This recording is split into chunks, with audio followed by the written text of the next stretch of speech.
Hi everyone, my name is Erin and I'm part of the children's programming team at the Central Branch of the Buffalo and Erie County Public Library. I'm the one in charge of the children's fiction and graphic novel collections, and so today I thought I'd share with you just a few books from those categories that I enjoyed that have come out in the past year or so. And the first one is Scary Stories for Young Foxes by Mckay Heidegger. The haunted season has arrived in the Antler Wood, and 7 fox kits, looking for a scare, sneak out to find the storyteller, who tells them tales of Mia and Uli, foxes who are separated from their litters and discover a dangerous world full of monsters. In order to find a den to call home, they must venture through field and forest, facing unspeakable things that dwell in the darkness. Can the 7 kits make it to the end of the story? And better yet, can you? So this one I did find to be genuinely creepy, so if you have those kids who are always looking for a scary book, this is one to give them. It does delve into some tough topics. It touches on things like disability and abuse and things like that, but it does end up uplifting in the end, and really it's about just pushing forward even when the odds are against you. So that's one to look at. On the opposite end of the spectrum, we have Stand Up Yumi Chung by Jessica Kim. On the outside, Yumi Chung suffers from #shygirl problems, but on the inside, she's ready for her Netflix stand-up special. All she needs is a stage and courage.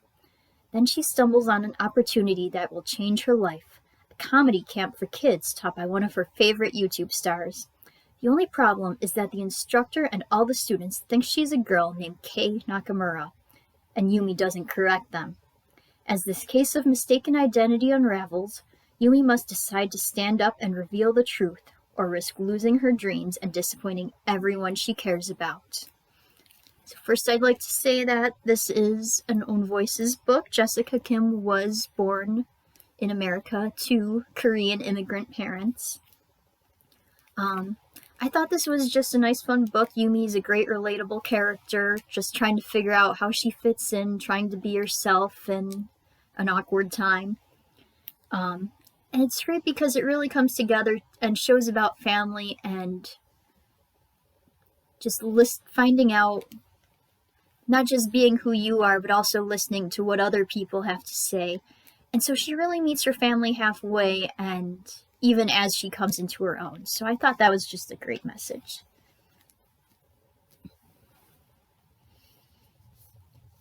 Then we have, by Reynolds, The Incredibly Dead Pets of Rex Dexter. Rex Dexter is itching to have a dog, but ends up with a pet chicken for his birthday instead.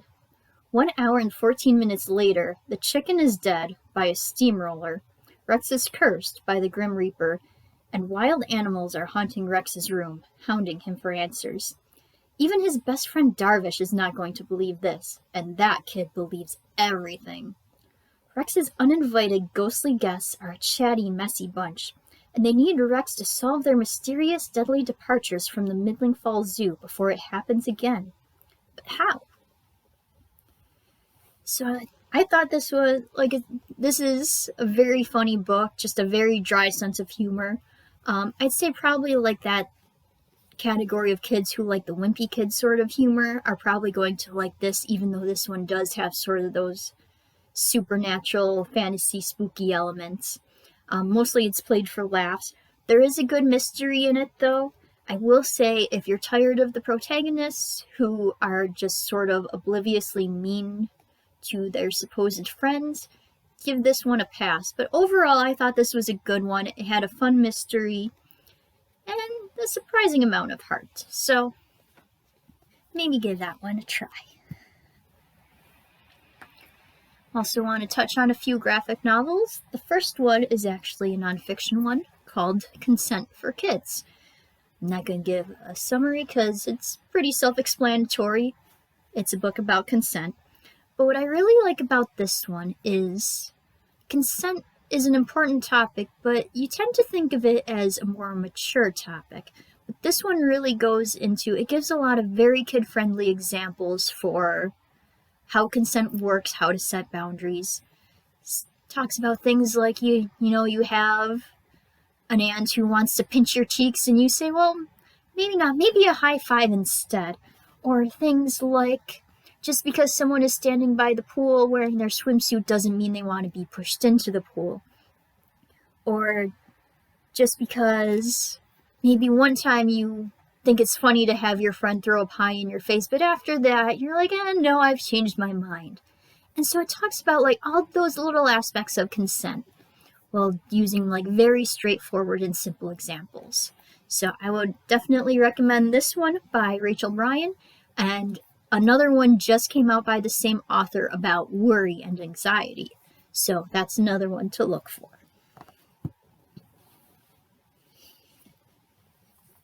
Next we have Investigators by John Patrick Green.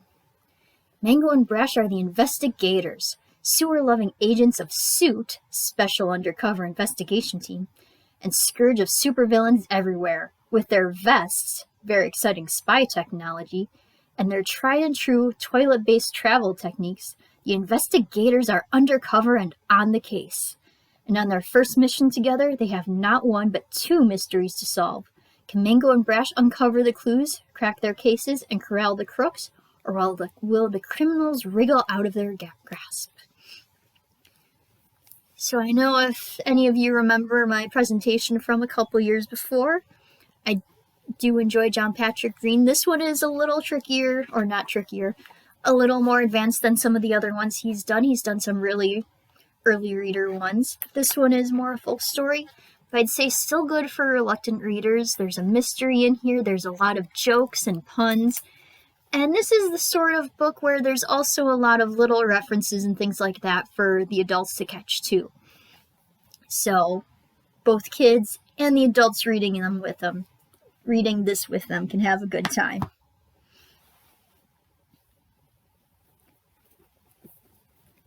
Next we have Snapdragon by Kat Leigh. Snapstown has a witch.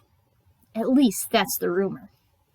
But in reality, Jax is just a Crocs-wearing, internet-savvy old lady who sells roadkill skeletons online, after doing a little ritual to put their spirits to rest. It's creepy, sure, but Snap thinks it's kind of cool too. They make a deal. Jax will teach Snap how to take care of the baby opossums that Snap rescued, and Snap will help Jax with her work. But as Snap starts to get to know Jax, she realizes that Jax may in fact have real magic and a connection with Snap's family's past. I absolutely love this book. I'm going to be bad at explaining why it's so good because I just like it that much. It's a great friendship story. You see Snap here develop a friendship with another kid in her class, or kid in her neighborhood rather, who is actually a trans girl. Jax is a great character. I don't know what to say about it because it's just that good. Everything comes together so nicely. It has those light fantasy elements while still having a lot of just real things in it. So I don't know what to say, just give this book a try.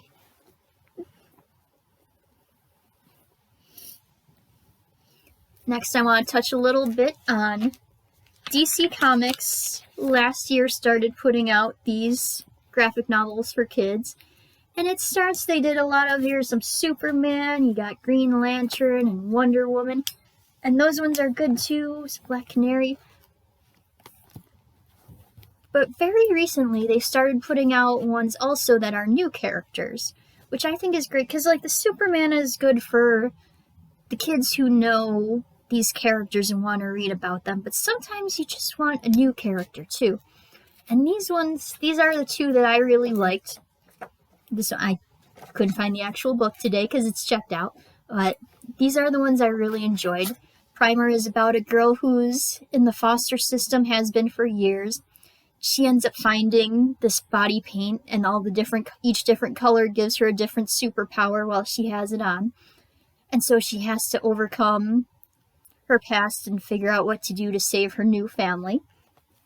And Anti-Hero is about one girl who wants to be a hero. She has super strength, and another girl who's a super genius, but she's using her powers or her intellect for bad right now because she's trying to save her mother, who is in and out of the hospital.